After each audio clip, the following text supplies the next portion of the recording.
Hey, so I did some thinking and some talking to people, and I realized that I have not been as active with the Packback review stuff as I probably should be. I do read these, I do take a look at them, and I haven't really been making like the videos as much. And I think I just got out of the habit because I did a bit of traveling, and then some other stuff came up, and I just hadn't done that. And you know what? I'm sorry about that because I think it's really important that when you guys are asking great questions, that's highlighted, and I want to encourage that kind of stuff because I really like it when you guys are exploring more, where you're thinking outside the box, or you are taking things that you've read or learned from other classes, and you're thinking about them a different way, right? I think that's really when learning is most effective, is when you're coming and reaching like these new conclusions by yourself, right? So I'll try to be more consistent with those because I know I was before, and I think I just stopped. I don't even have a good reason. But until then, so I'll try to be more cognizant of that. So we'll start off with first couple questions came up. Again, there are plenty of great questions that are being asked here. These are just a couple because I can't make like an hour-long video talking about all of them, right? So we'll just limit that. Just know that, right? Like I'm not dissing anyone or forget anyone. It's just like these are just a couple ones that came up. That's it.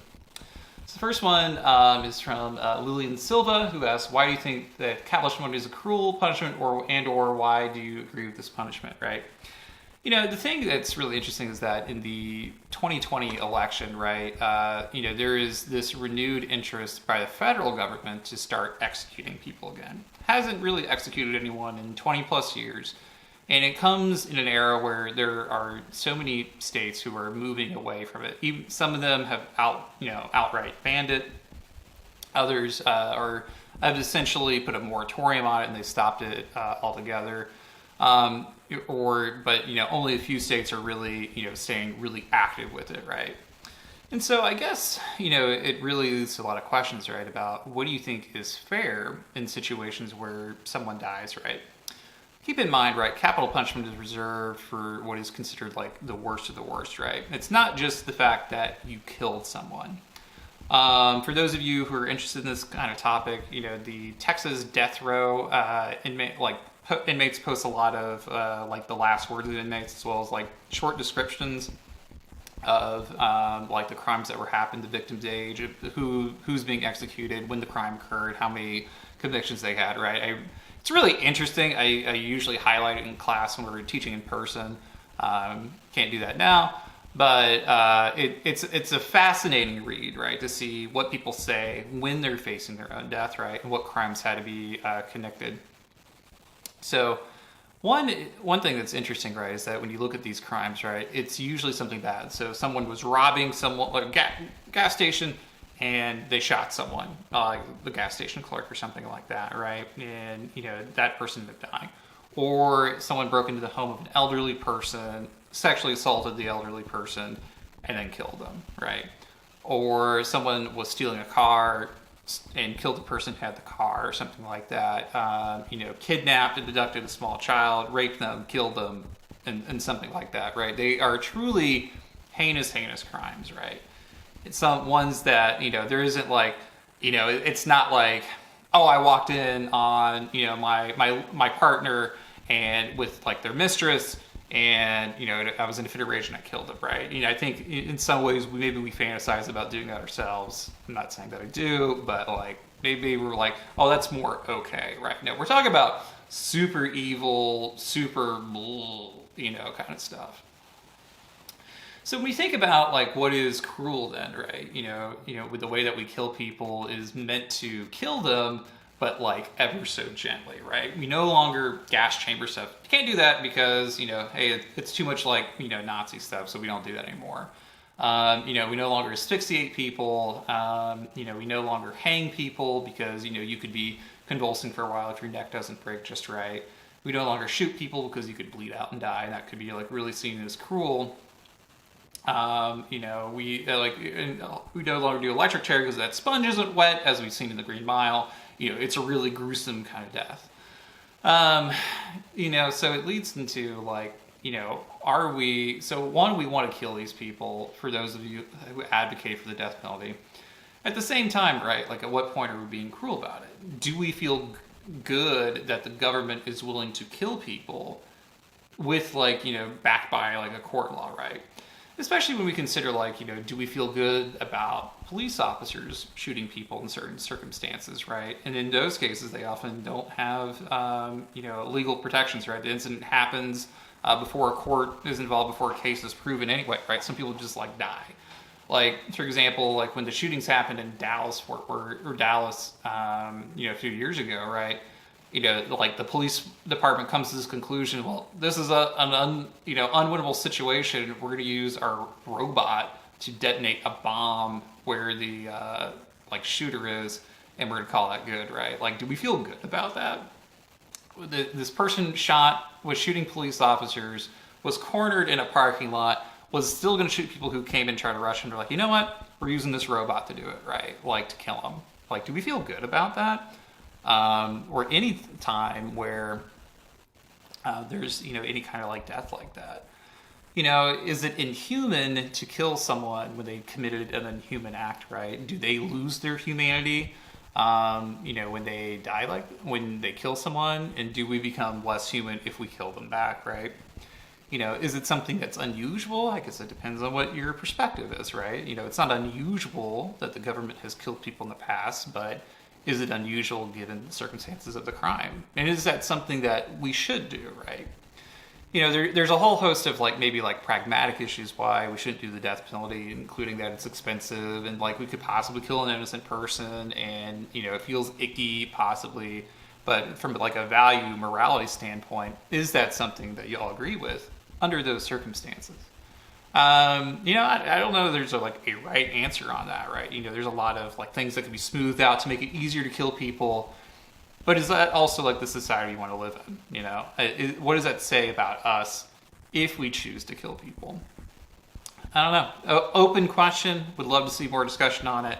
But thank you again, Lillian, for asking that question. Something that's really important. Is this a good punishment, and do we get anything out of it besides saying that we feel big, bad, and tough because we killed someone, right?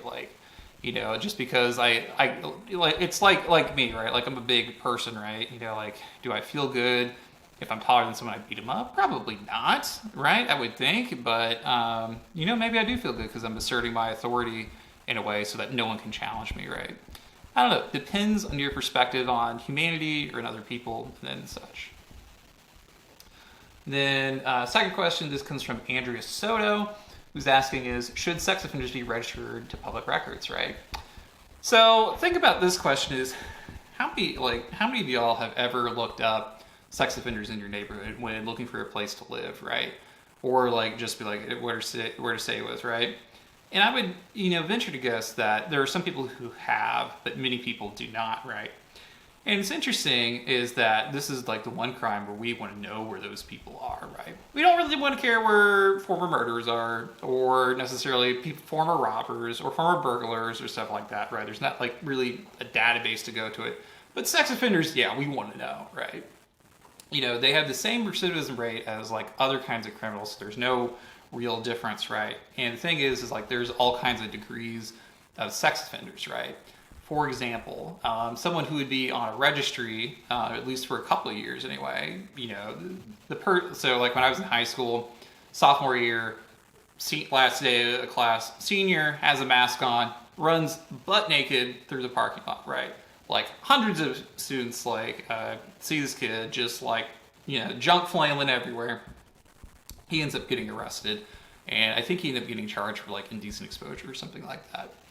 That person could potentially is on a sex offender registry list, along with the person who maybe they're 17, they have a 15-year-old girlfriend, they have engaged in sexual intercourse.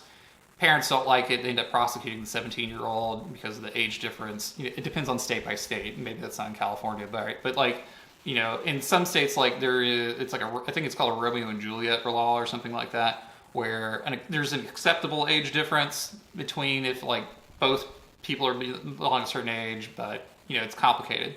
Point is that it's a statutory rape case, right? So even though the sex may have been consensual in terms of yes, I'm affirming I want to have sex, but because there's a minor involved, it's now considered statutory rape. That person is on the same list as the person who senior day had indecent exposure around on campus, who could also be on the same list as someone who kidnapped someone, tied him up, and penetrated them digitally for days on end, right? Or worse. In those situations, right? Like, do we want to know where all those people are? Does it make sense to know where all those people are? And if we have that knowledge, what do we do with it, right? If it's something where we restrict where they live, so now we can only like cluster them in certain areas in certain neighborhoods.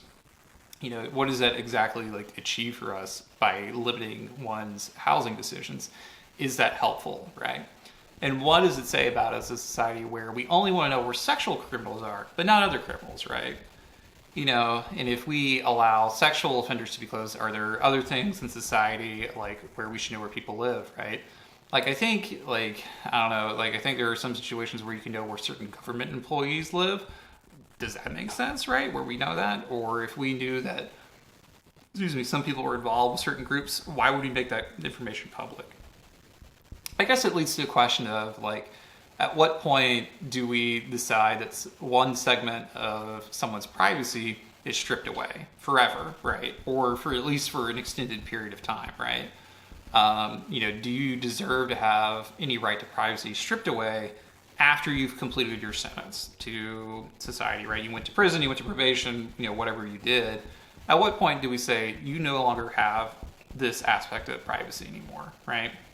Is that the society we want to live in, right? Where we make that decision that we're stripping away this part of privacy possibly for the rest of your life, because in some cases, maybe, you were a wayward youth and you shouldn't have done it, but it wasn't like that big of a deal, versus the people who committed serious, terrible, horrible crimes. I don't know, right? We'd really love to see a discussion on this topic, so look forward to seeing it some more. But keep it up, guys. Really appreciate it. And I'll see you guys in the next video.